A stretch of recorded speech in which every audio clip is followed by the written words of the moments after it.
I want to take this moment to talk about the increasing problem of suicides, especially among those in poverty. This is a really sensitive issue for me, knowing a friend from high school who took his life. So this topic is a serious problem that affects many people's lives all over the world. It's not just something that you hear about and hardly ever happens. It's important to realize how serious it is. 42% more people committed suicide in 2010 with America's economic recession than the Great Depression. In times of poor economic situations like these, situations of suicide go disturbingly up. Setting aside that there is more severe poverty in other parts of the world, let's focus on America. There are about 45.6 million Americans in poverty today. The poverty rate as of 2013 is about 15%. That's 3 out of any 20 people who are struggling.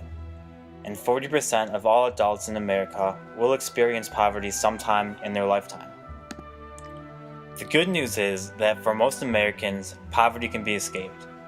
Many of them only stay in poverty for 1 year, but that doesn't mean they should be ignored when their help is needed. A year of struggle can seem like a long time, longer than it really is. What's worse is the 15% that get stuck in poverty, which is a serious problem for mental health. I'll talk you through it. People who already have mental health conditions are more susceptible to poverty. They have reduced development, which leads to worsening mental health condition.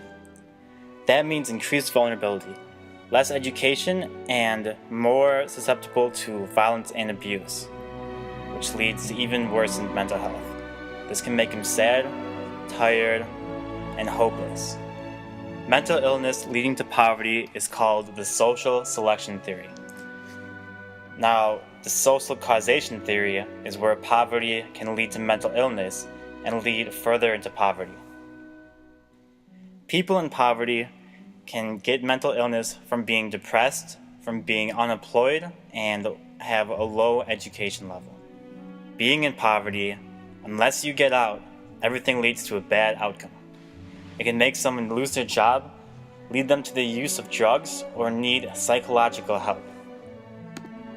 Unemployment is known to be the leading cause of any depression, anxiety, alcoholism, or any sorts of suicidal thinking. Being in poverty is just a dangerous cycle. Most people feel that they can't escape poverty and don't have any control over their lives anymore. Suicide is the only way out for them. Families who are in poverty often become trapped in the cycle of poverty.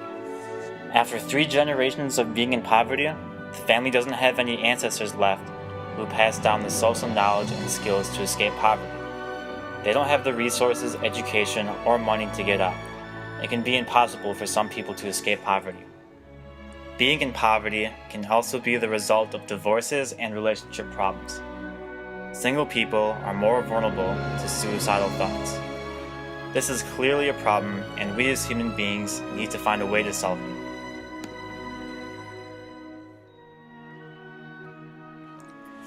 As for helping people escape poverty, there isn't much as individuals that we can do. Perhaps the government could find a way to better our education system, or find a way to give people an opportunity for better employment. However, there are local companies to help people out of poverty and find employment. You can donate to your local Goodwill or Salvation Army to help general people stuck in poverty find a job. My friend also told me about a nonprofit company called Tom's that sends shoes and eyeglasses over to the less fortunate countries in the world. And I know that there are many other nonprofit organizations out there. As individuals, what we can do is talk to the people we know who are struggling. Talk to our family and friends, or even a stranger who might seem like they just need somebody. People who have suicidal thoughts don't really want to die. They just want to stop hurting. They probably don't want to bring it up, but they still need help. Any suicidal talk from somebody is not a joke. From personal experience, I had a friend who said he just might shoot himself if his girlfriend broke up with him one more time. He wasn't joking. My heart goes out to him and his family. And don't just think that someone needs to have any sort of mental illness to commit suicide, because not all suicides are because of mental illnesses. Healthy people can feel suicidal too. It's important to notice the signs. Look for these in ones who you think might be vulnerable to depression or other suicidal thoughts. And we can broaden the topic to anyone who has suicidal thoughts, someone who's been sexually abused or in a tough relationship, not only people in an economic crisis. These are some of the warning signs. Anybody who talks about committing suicide or saying off that they were better off dead is a definite sign.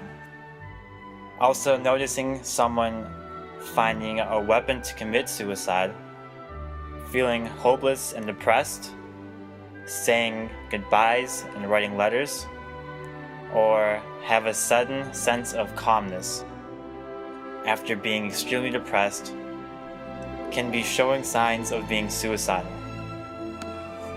The first step is just talking to that person.